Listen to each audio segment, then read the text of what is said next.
In this video, I'll talk about how to create a virtual environment in Python in Windows 11. So I have put down few steps that I'll follow one by one to create the virtual environment.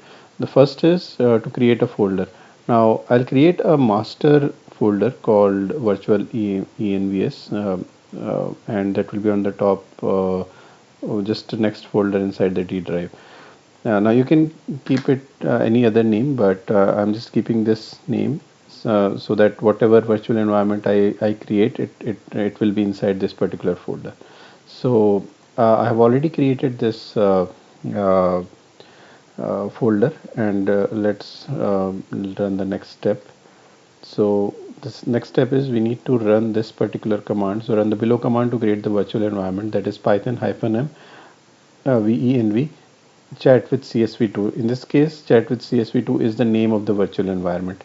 Now you can keep it any other name. So the general command is python -m virtual -m venv virtual environment name. Okay, so let's run this command. The one thing is I have already installed Python on my laptop.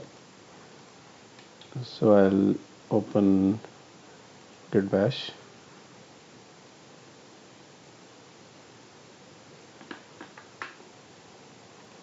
Okay, so this opens the uh, uh, git git bash. So I'll run this command python -m venv chat with csv2. So I'll run this. As you can see, this folder got created. Let's see what's inside this.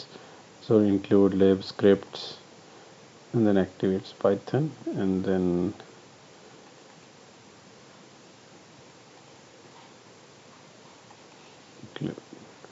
okay, fine. So this folder is empty. So now we'll do what? Now the next step that we need to do is we need to activate this particular environment to use this. So to activate the virtual environment, run the below command from any folder. I'll talk about this any folder in a while, but let's run this command source. So I'll type this command. One thing is that it is still running. It's not yet complete. Okay, now it got over. So let's see what is the size of this.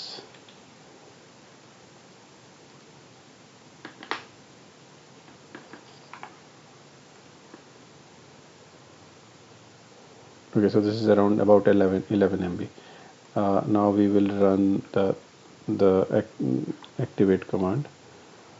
So that is source. I'll type this source /d virtual env chat script activate. Now you can see it autofills or auto completes whatever I'm going to type if the path or the text we are typing is correct. So I'll enter. Okay, now we are inside the virtual environment, and if I type python, so this is the python that is installed on my laptop 3.12 3.12.8. So if I just do 1 plus 5, okay, so our virtual environment creation is complete, and now we can go ahead and install the any library that we want to, Python library that we want to work on. Now one thing I mentioned that run the below command from any folder. Now let's say you have a project which is somewhere inside your D drive. You don't have to every time go to this particular virtual environment path. You can be there in that particular folder. Let's say D drive, you have inside that folder you have projects. Inside the project you have let's say generative AI. So you just need to type this command source /d virtual environment chat with csv2 scripts activate, and run and start working on your project. Now I have not used venv in this particular case, but you can definitely use ven. I have not used uv, which is the Python package manager which is being used very much nowadays. But I just wanted to keep everything vanilla. I didn't want to use the UV, though I use UV as well, but in this case I didn't want to. So this video was basically on how to create a virtual environment in Python. So I hope this was useful. Thank you and have a nice day. Take care.